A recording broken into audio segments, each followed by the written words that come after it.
Item ಯಾವುದೇ ಇರಲಿ try ಮಾಡಿ ಆಚಿ ಚಿಕನ್ ಮಸಾಲಾ. ಇಂದು ನೇಪಾಳ ಸಂಸತ್ತಿನ ಸಾರ್ವತ್ರಿಕ ಚುನಾವಣೆ ನಡೀತಾ ಇದೆ.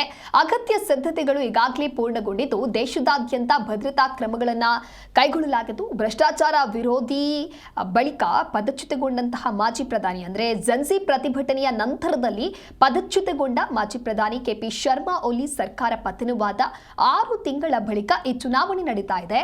ಫಲಿತಾಂಶ ಶುಕ್ರವಾರ ಪ್ರಕಟವಾಗಲಿದೆ. ದೇಶದಲ್ಲಿ ಸುಮಾರು 1.90 ಕೋಟಿ ನೋಂದಾಯಿತ ಮತದಾರರಿದ್ದಾರೆ ಅಂತ ಹೇಳಿ ಚುನಾವಣಾ ಆಯುಕ್ತ ರಾಮ್ ಪ್ರಸಾದ್ ಭಂಡಾರಿ ಈ ರೀತಿಯಾಗಿ ತಿಳಿಸಿದ್ದಾರೆ. ಯಾವುದೇ ಭಯವಿಲ್ಲದೆ ಮತ ಚಲಾಯಿಸುವಂತೆ ಪ್ರಧಾನಿ ಸುಶೀಲಾ ಕಾರ್ಕಿ ಜನತೆಗೆ ಕರೆ ನೀಡಿದ್ದಾರೆ.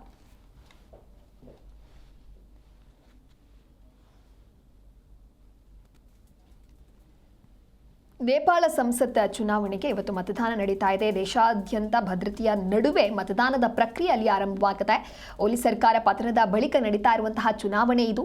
ಎಲ್ಲ ಸಿದ್ಧತೆ ಪೂರ್ಣ ಅಂತ ಹೇಳಿ ಈಗಾಗಲೇ ಚುನಾವಣಾ ಆಯೋಗವೂ ತಿಳಿಸಿದೆ. ಇನ್ನು ನಾಳೆ ಪ್ರಕಟವಾಗುತ್ತೆ ಈ ಸಂಸತ್ ಚುನಾವಣೆಯ ಫಲಿತಾಂಶ. ಯಾವುದೇ ಭಯವಿಲ್ಲದೆ ಮತ ಚಲಾಯಿಸುವಂತೆ ಪ್ರಧಾನಿ ಜನರಿಗೆ ಕರೆ ನೀಡಿದ್ದಾರೆ.